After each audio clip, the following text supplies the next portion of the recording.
Peace. Good day. Just impressed to share with you my journey. I actually created a post yesterday that was too long to upload. So let's try this again just a little bit with the theme of what it is. So this message is directed to first responders, first responders in our communities, and as someone who has been um, closely connected with that community. When I talk about first responders, well, first of all, let me just start off right now. Today is the 22nd day of the month of April 2024 on the Gregorian calendar. I follow the moon cycle, but I want this to serve as a public announcement for where things are, how I see things, what I am impressed to share to help the world be a better place as we are in the age of Aquarius. That is an age of knowledge. That is an age of enlightenment. A lot of us have been infused in patterns, though, where some of us don't see that. And so it's hard to make the shift. And I just want to empower some people to be able to do so. This is for whoever this finds. Hopefully you'll like this and share this if some of this resonates with you. So first responders, many times emergency medical technicians, your firefighters, your policy enforcers, you police officers, sometimes sheriffs, but not as much. I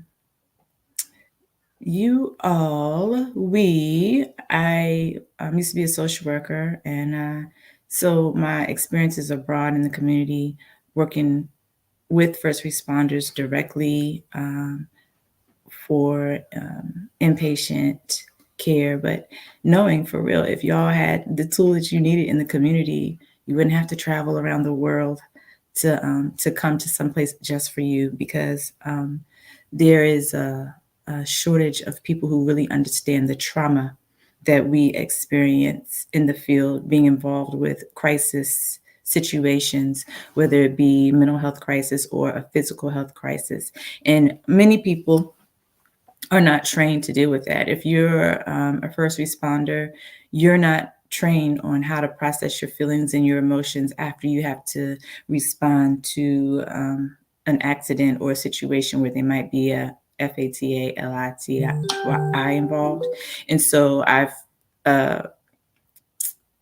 worked with people who they might have had friends or relatives that they've lost along the way, because in that field, it's high risk, right? So you might lose someone to a tragedy. People deal with guilt, they deal with loss, they have a lot of feelings that come up from childhood that they thought they were resolved, and they're fine. So the life that they've created for themselves, the big house, the spouse or mate or children or not children, whatever it is that they want for themselves, because a lot of times they have a great income, right? Helping field in the cities, it's not a bad amount of finance that you get from that. So you, to outside looking in, everything looks great. But when you have challenges beyond what you expect or beyond what you're trained to handle, which I think is not good, that you're not given the tools to be able to process your feelings and emotions. And there are not enough clinicians who recognize trauma and proper ways to help you move past your trauma. So, and another thing is that you face a lot, and this is not just with the first responders. This can happen too in the helping fields, but not as much. But I come from a lineage of helpers. So I have heard statements like certain professions, they eat their young, right? So some people come up in a hierarchy, but that's very challenging when you're putting your life on the line to help the community, to be in a hierarchy, like as if someone's better than someone else, less than or higher than. It's those who would find themselves maybe at the top of that chain who actually feed off of the energy of putting other people down. So we have to know these things and be able to make decisions on how to navigate in the world, because you don't want to be under the authority of someone who doesn't really like themselves, because they're going to keep trying to put you down to make themselves feel better. And it never completes the circle, and you can only change yourself. And I say this because I do know of situations where people have lost their colleagues, to their own hand, but on the pressure of other people bullying them, grown people, right? So, and then those who are around watching end up feeling bad because they didn't do anything about it.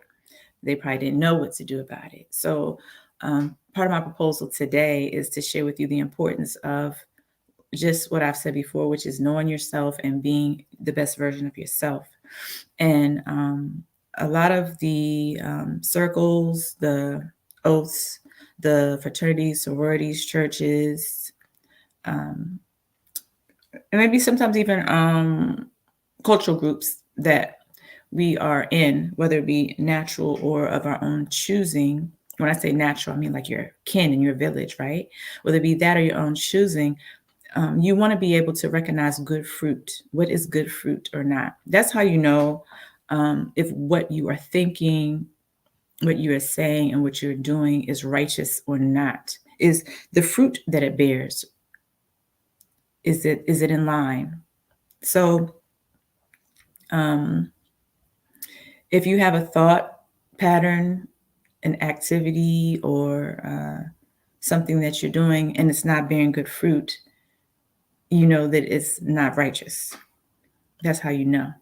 It's not because of the interpretation that's in your Bible or your Quran or whatever your holy book is. It's not by that. I mean, those books actually tell you how to figure out what's right or not. But depending on what message you've been given from others who help you interpret those books, will contribute to your level of knowledge, understanding, and wisdom. And what I'm encouraging you to do is to develop a skill set where you can take time and tap into the knowledge that your ancestors left you in your own DNA and your own genes. I mean, we all the frequency and vibration. And that's even demonstrated if you are one who have concepts about creation centered in the Bible. It says that the world was created with the word. A word is a vibration, it's a tone, it's a frequency, it's an energy, right? So we must recognize the divinity in ourselves and in each other. Part of that starts with doing something really simple and taking time to sit and breathe. A lot of people don't do that. They don't breathe in through their nose and out through their mouths. No, what they do is they sit and they think about, what they have to do, who they have to be, what they want. And they don't just take time and sit and be with their own selves and let the spiritual awakening happen. Many times we come in, we depend on each other as people. We are interdependent people. We do things as people. The smallest viable unit in a community is really with the man, the woman, and the child. That's the smallest viable unit. It's not an individual. That's very wicked. So just the thought even that, we do have the right to self-determine and make decisions where we come out of that, but that doesn't mean that is a sustainable construct. It's not sustainable without chaos in other ways colliding with that.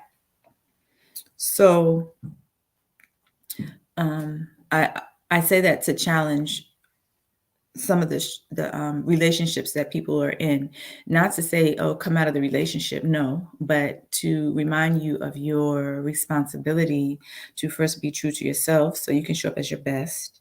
And then you share that with other people in the relationships that you're in.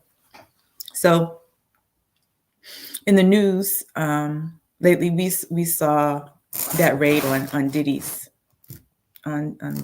mansions right? When I saw that, I mean, okay, that's fine and all. However, um, I come from the land and soil jurisdiction of the United States of America, known as Amarock, also Tamari, Turtle Island, all that, without the U.S. corporation. I speak sui juris on my own right, and not subject to these statutes and codes that turn people into persons. All right, read your constitution at whatever republic that you are, because if you go to the website, you'll find that every state has a constitution, and you will benefit from reading it.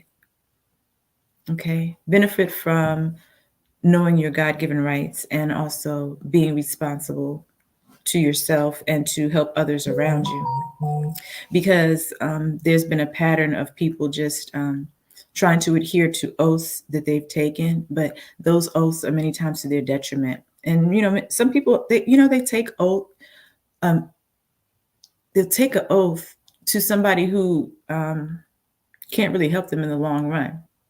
Like a man will take an oath to a man and put that oath over the oath that he took when he came into the world to be his best self.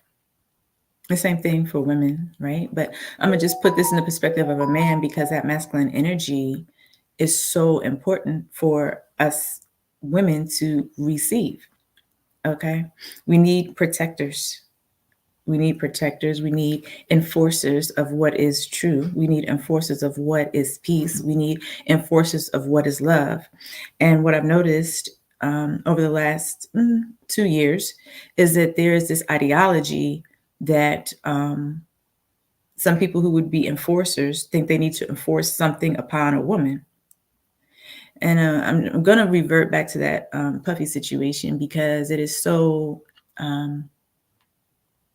much of a vibrant example of what I'm talking about, and the pathology, or the dysfunction, sickness, same thing, right? In our society right now. But see, I know that good is more powerful than dysfunction. So that's what I'm here about. But sometimes you have to identify an issue before you can address it. So in my thought pattern about why things are the way they are and how to fix them is to first just acknowledge that each living person, each living man or woman is a better way to say it, is a store of energy and currency. Okay, people are trying to take your currency, even your supervisors and your jobs, not knowingly. They're trying to control your currency and your energy. The truth is, only you can do it.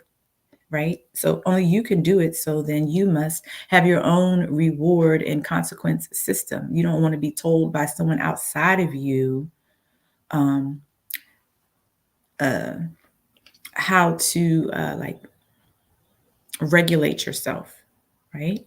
There are rules and there's order, and you want to have your own self-governing system on how to keep the rules and the order.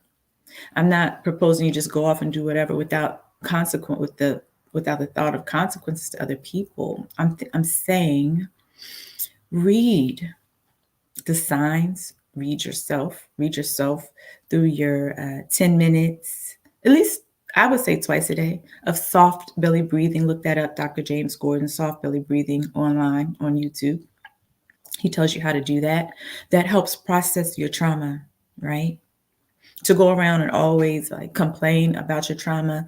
Sometimes it's helpful to have someone listen to you, yes, but usually in a controlled environment with someone who's trained to kind of help you process that and move through it and understand why you're processing the trauma the way you are, right?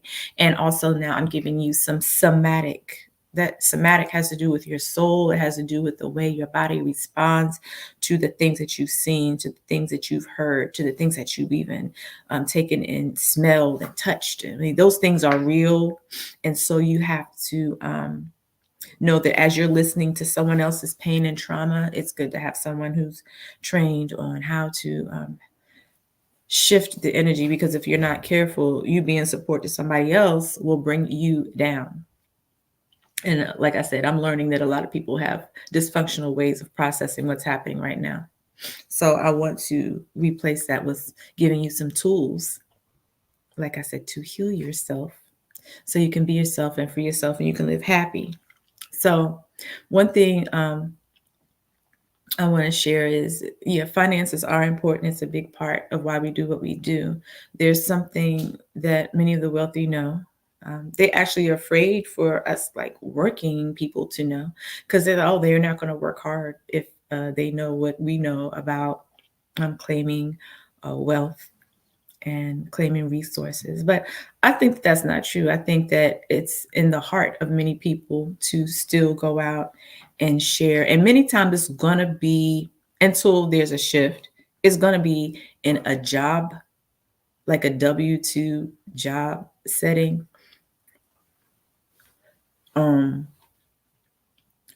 Because of the current laws, but there are ways that people would want to go into contracting and still being responsible to the codes and the statutes that are necessary to maintain order.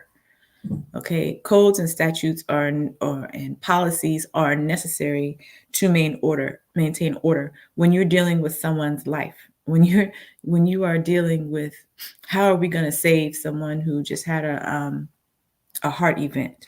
How are we going to, have this structure? You can't just say have people who are contractors just say, I'm gonna do what I feel like doing because I think this is gonna work.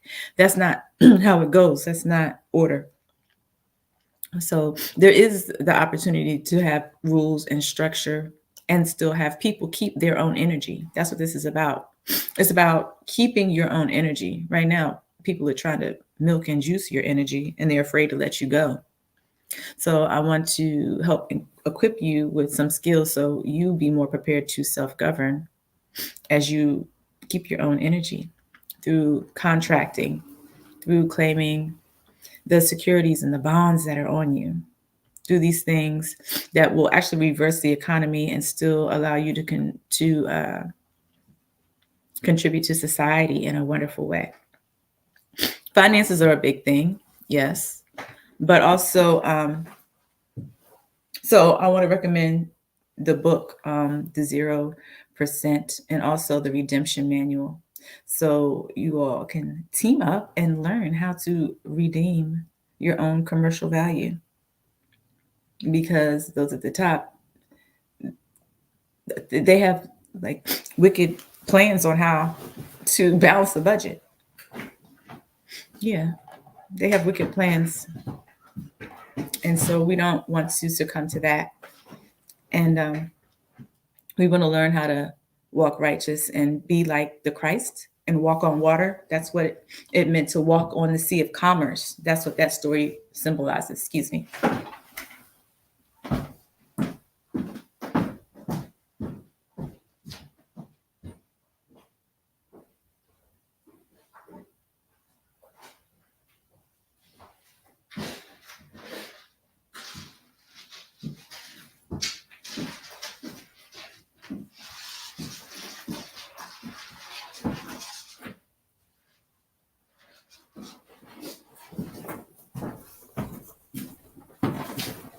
So once we start to look and see, this is the age of awakening. And so it's to not know, it's not good. And to have a belief that goes against what is true. Many people get hurt like that. And I want to help alleviate people's hurt and suffering by sharing what is true and how to determine what is true. First, by reading multiple sources of information. That's not just opinion. I'm talking about history books. I'm talking about the Constitution for the state that you were born into. I'm talking about the Federal Reserve circulars. Like, let's say someone introduced you to a new currency of finance, like a cryptocurrency. Are you just going to buy the cryptocurrency? Are you going to read about it? You're going to know who funded it. You're going to know if it's stable. You're going to ask, okay, how do I profit off of this? What is the flow? Like there was something someone tried to convince me was fine. They were well experienced with cryptocurrency, and they introduced me to this. And I'm going to put in $1,000, and all you got to do is click this button and renew and re-up your money and da da da da. And I said, oh, I did. I think I ended up putting in 100. At first, I said, I'll put in 300. And then I looked at it and I said, this person really is, they're kind. They're very genuine. They had 20, 30, 40 people coming into their business signing up for this crypto platform. And I looked at it and I said, well, if I don't get any new people onto this platform, then how am I going to keep getting funds? And I'm like, I can't just sit and click a button and think that more funds are going to come to me. See, so we want to be logical like that. If we stop and think about things instead of getting caught up in the emotion of something, we'll be happier. Because we're going to reap good fruit. So I said, hey, I've been looking at this. I said, it looks like a pyramid because you have to get more people in order to get funds. I said, in all pyramids, they gonna collapse at some point, right? And no, well, I have someone, they're expert in crypto and they know what they're talking about. And I don't think what you're saying is right. Okay.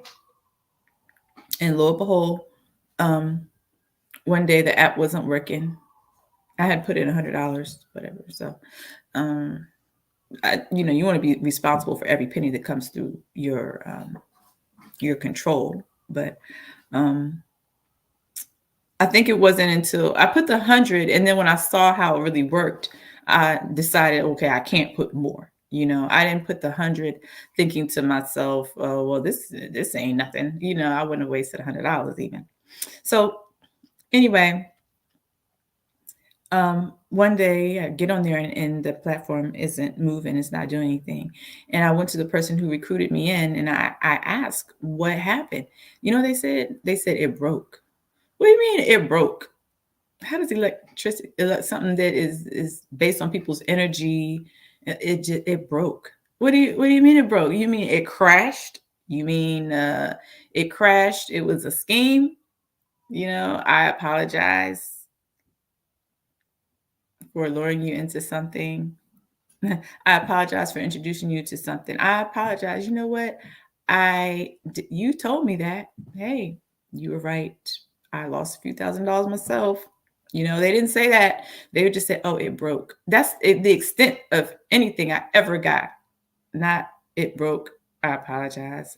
It broke. How did you know? How did you know that this wasn't legit? That would have been my number one question. If someone is giving me information 2 and 3 weeks, months, whatever, before it's like commonly known, all those people who were part of that, I saw them flood in to sign up for that. All those people were part of that, obviously didn't see it. Some people are seers. And there have been more than one situation when someone asked me, how did I know something? Well, I'm going to tell you how I know. Part of how I know things. Some of it might be in my DNA. I had a grandmother who knew things. Okay, she just knew.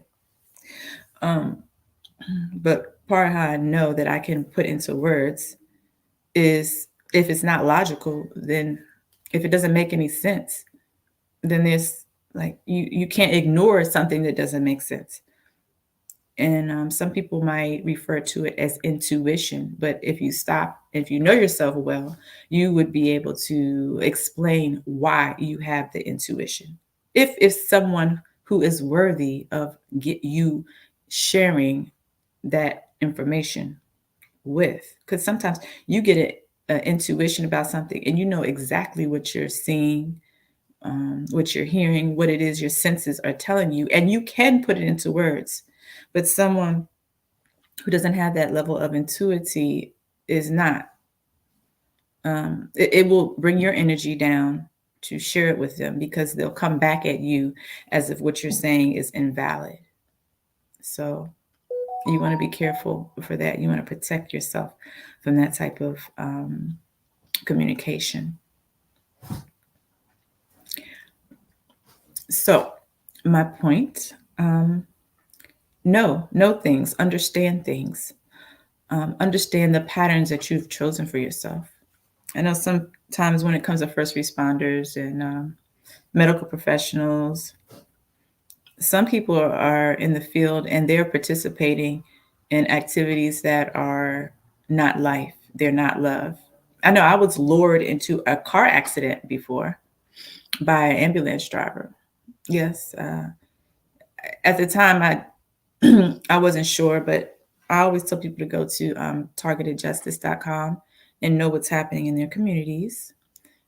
So I thought it was really weird. He's like, it was a non-emergency situation, and I was going to the same location as the ambulance, a non-emergency ambulance. And he said, "Follow me." I'm like, "No, uh, I'll I'll meet you there." No, no, no, follow me. Well, I didn't really think that much of it. He was very kind, uh, Anglo-Saxon looking young man. He was really happy to. He's like, no, just follow me. Well, see, I have navigation. I get around quite fine without following anybody. And it's kind of like the same idea of everyone from one family getting on the airplane. It's just like, just separate. It's okay. We're going to all get there still fine. Well, lo and behold, um, I was hit in a hit and run accident. And the people at the scene looked kind of familiar to me, but I couldn't exactly place them. The When I say the people at the scene, the ones who are like, oh, I saw everything, you know. And the ambulance driver happened to see everything. He happened to be looking in his rear view mirror right at the time I got sideswiped and injured, and my car messed up really bad and was never fixed properly. So what I realized is he probably received some type of funds for helping to orchestrate that accident. Now, unfortunately, this is prevalent. Yeah, you have healthcare providers who are paid to do research on the people. So, if you know of a healthcare provider, I know of one particularly in DC. She has a record of like letting somebody walk out on the street prematurely and they were X'd. But then they go to the next state over or whatever.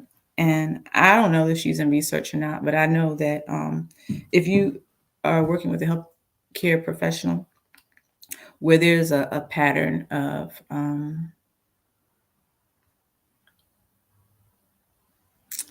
there's a pattern of them not seeming to really meet their patients' needs.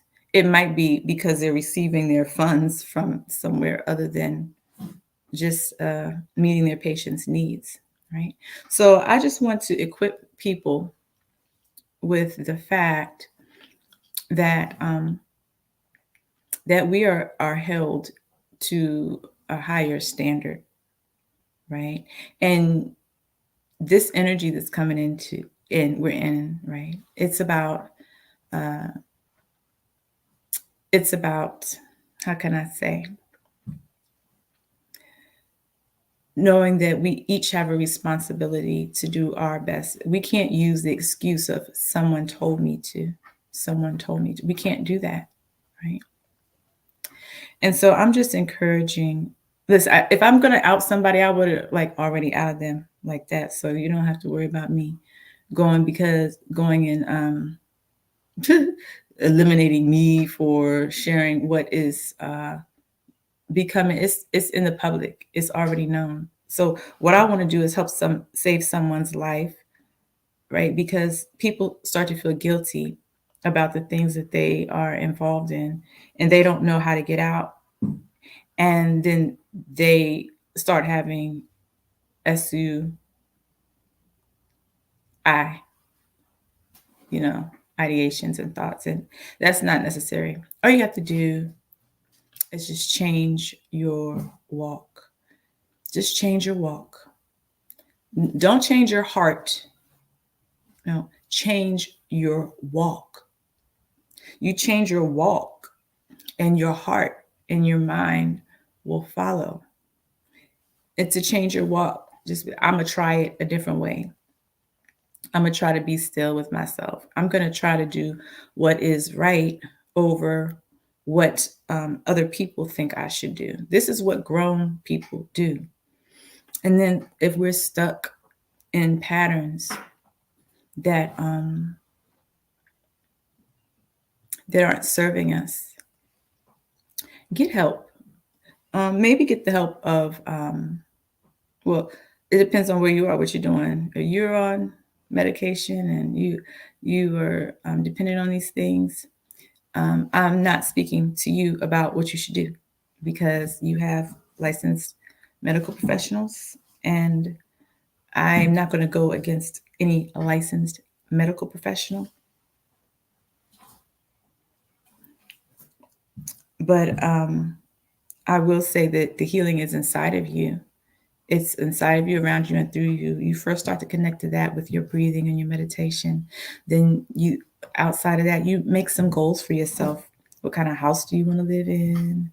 What kind of car do you want? What type of relationships do you want? Do you want to be remembered as someone who was caught in the cycle of bringing hurt and harm to other people? Do you want to be someone who cheats people out of their God given rights, even if you have been given some false permission to do so?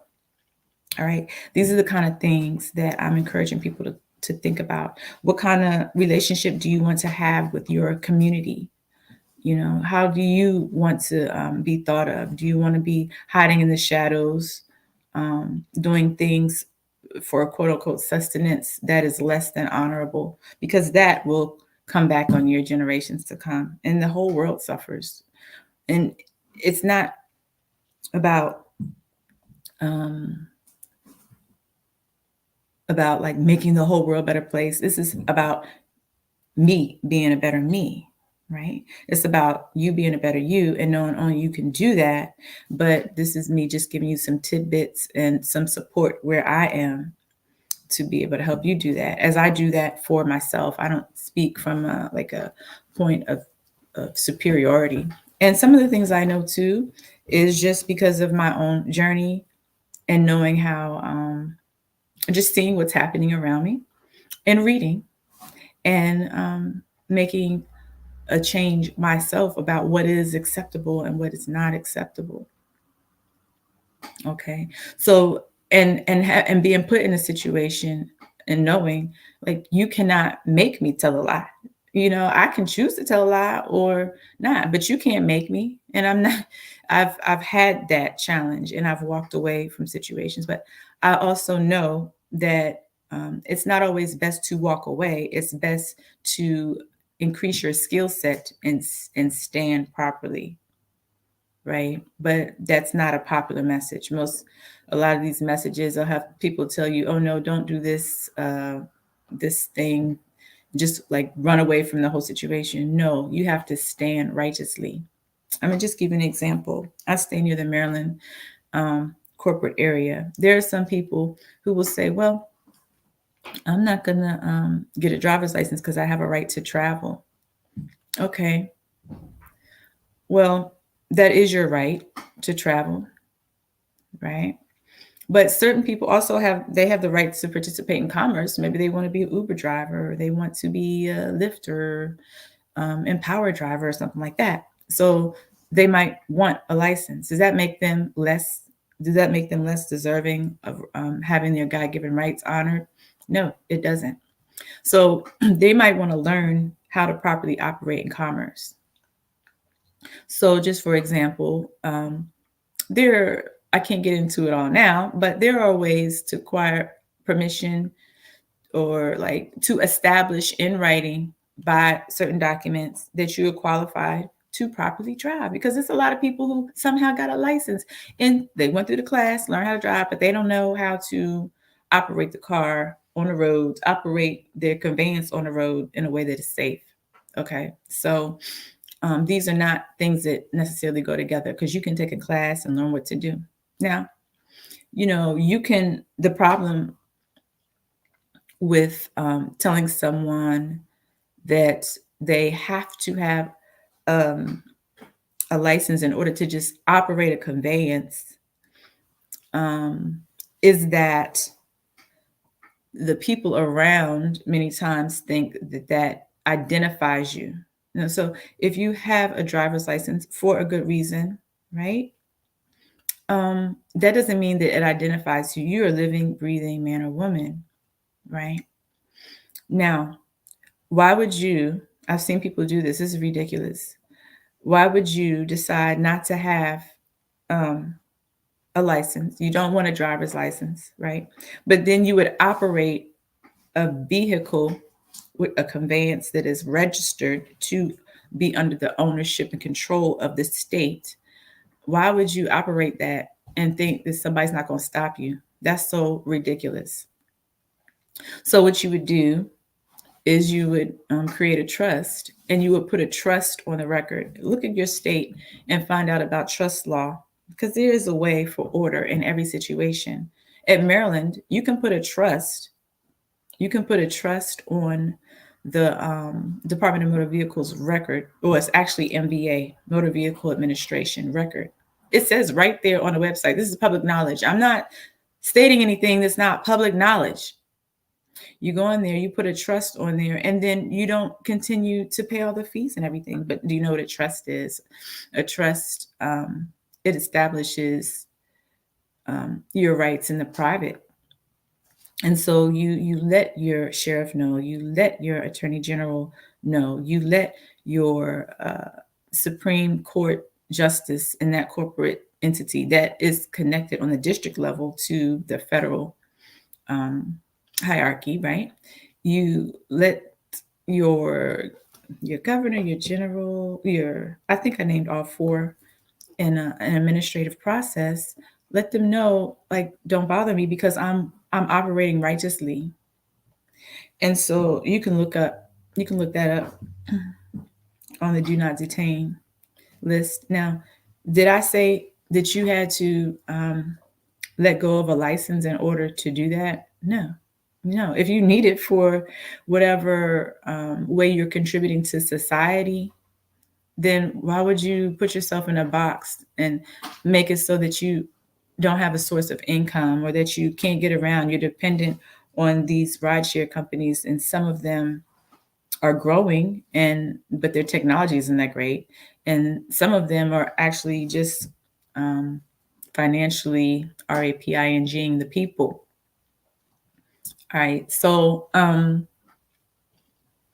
anytime they take 65% of the funds that a rider would contribute to the platform, and then that driver, it's a commercial activity at this point, right? Then that driver only gets 35% to take care of their gas and the maintenance on their car and to compensate them for their time, right? That's not fair. It's just not. So people are shifting, but then the other options are new. So maybe the platform might be not as efficient. So it's better to be self-sufficient in certain ways. And I'm saying there's a way to get free without totally causing a whole bunch of chaos. And it's the people. It's the people. The people. If you read the Bill of Rights, read the Declaration of Independence, right? How many people have read that? And then if you read the Declaration of Independence and tie that in, I'm going back to the Maryland area where I am, and you read the Constitution, you will see that as much as in the Declaration of Independence, the people, they complained about King George. They complained about King George. King George is the same as Prince George in Prince George's County. It's the same King George. He wasn't, he didn't have the title of nobility here that he had back in Britain. So I don't know him. However, you could tell he was he required order. He required order. And as I read the Constitution, you know, it was a surprise to me. The people who approved the Constitution, they wrote that they cannot try themselves.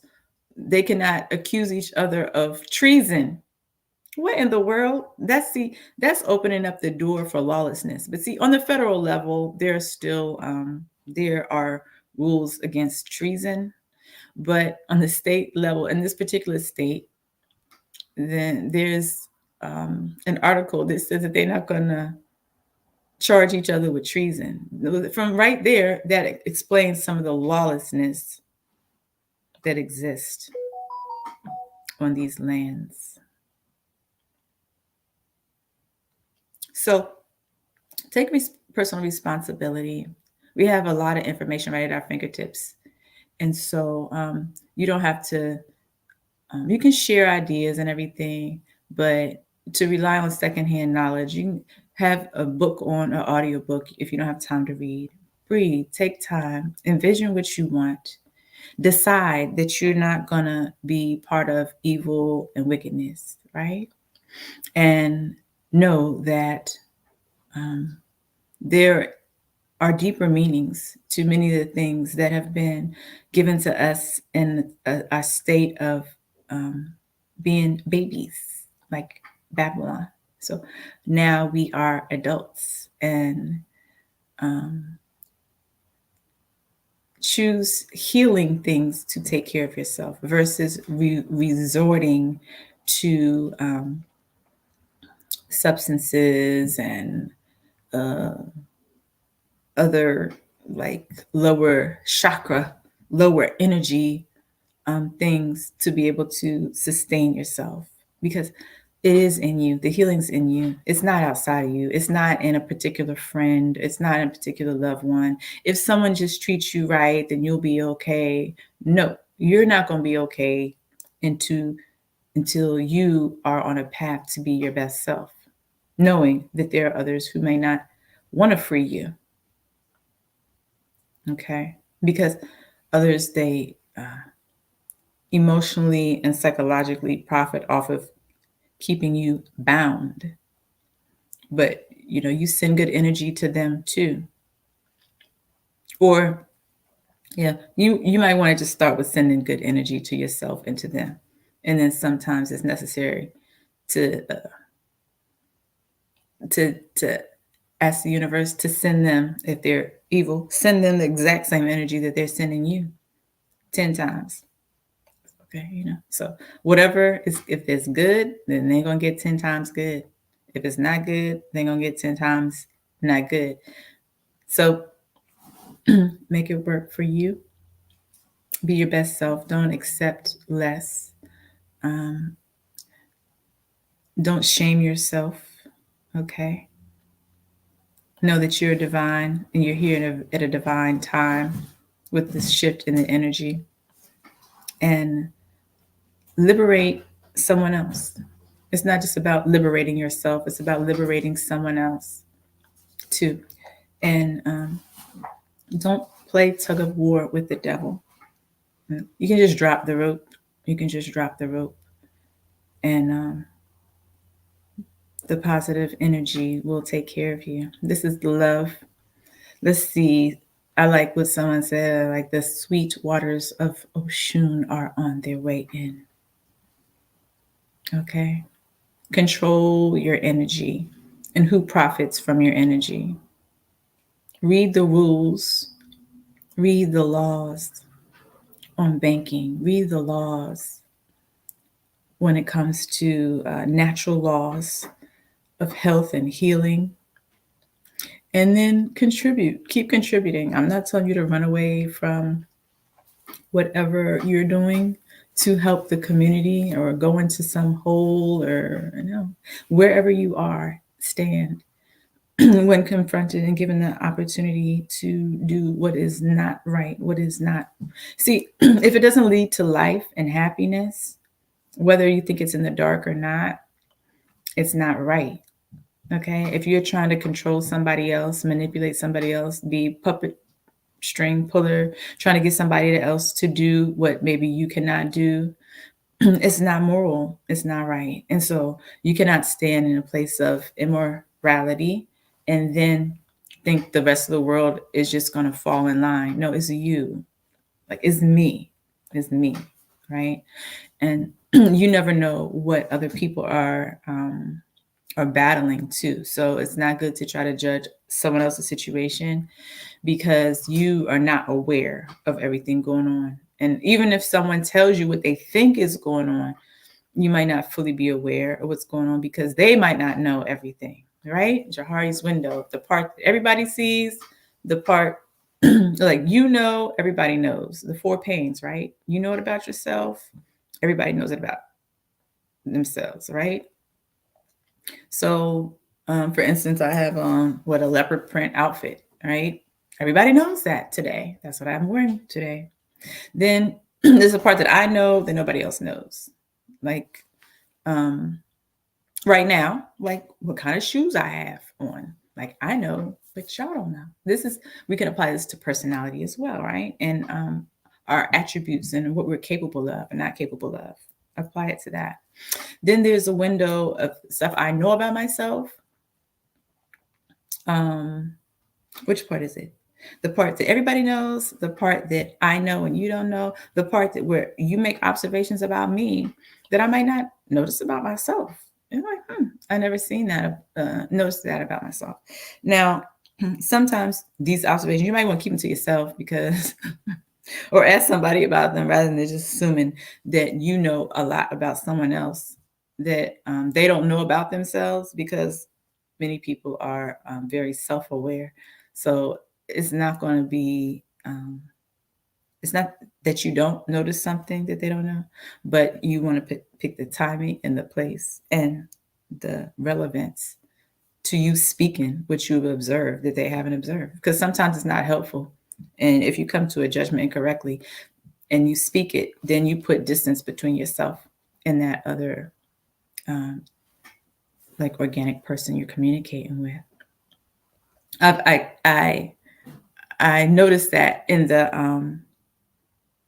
that, like, law enforcement and first responder type of thing. Like, sometimes men, not all men are like this, but sometimes in that field, the men want to correct you, want to tell you something about yourself, as if they know you in their limited circle more than you know yourself and the other people that you spent most of your life getting along very well with.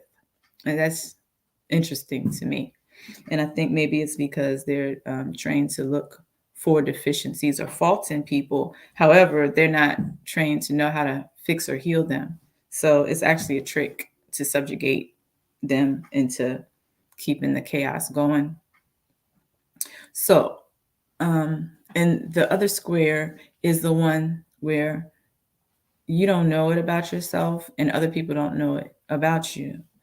And so, how that would apply is if there's a situation that you've never been confronted with in life. You don't know how you respond, and others don't know how you respond. They can take a guess. You can say how I think I would want to respond in this emergency or urgent or crisis is like this. But that doesn't mean you actually know because you have not been through it. So those are the four Johari pain windows. Just something to be aware of as you get to know people. Sometimes people just don't know things about themselves. So, there's no reason to judge. And it's also important to know as you are developing deeper friendships with people that are beyond the narcissism, beyond the image, because a lot of the paradigms, a lot of the word paradigms, let me try to, I know what it means, but I don't know. Perspectives, a lot of the perspectives and the understandings that you had, that you operate in the world when they're coming down, okay? Because truth is coming out. So um, you want to be compassionate to yourself and compassionate to others as your paradigms are shifting, to know that a lot of the things that you walked in, a lot of your beliefs weren't true. Okay, so beliefs are just like that. It's uh, something that we make believe, we make come to life, but that doesn't make it true. And I say that particularly because I want to mention the Bible prophecies. And I know people are speaking about, oh, like the blessing from the people who were in like rulership, dominion, oppressing others, like those people are about to go down and we're about to come up. Is that true? Like we are about to come up. We are coming up. We are being ourselves. But those who were oppressing, do you have to go down or can you just like walk in your right way? Can you just cleave? You see different leaders cleaving to what is true. I respect them. They're cleaving to what is true. They're supporting the original indigenous people not being exploited, their lands not being exploited. They're moving toward what is right. They're telling the truth about history. And these are the strongest people. These are the bravest people. And then others would come and have it say, well, if it's this reason for war, like that doesn't make sense. Because if people wanted to the ones who were powerful wanted to just war against you, they would. They don't want to do that because who wants to be responsible for destroying the world? That's a small-minded person that wants to do that, all for some of this construct being false anyway.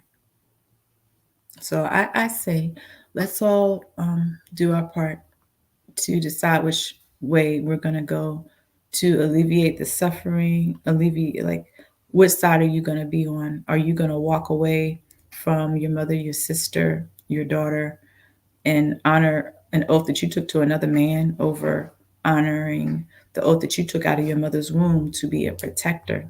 So, yes, this is to the men mostly. Um, I'll speak to the women another time. And I will just say this now. Um, be encouraged, be love, be light, be true, and be your best self, your feminine self, and be faithful with what you do. And know that you are strong and you are built to last. Do your best and recognize you're the highest of the high. And the Most High is not a man. The Most High is not a woman. The Most High does not have genitalia. The Most High is an energy and it's a spirit.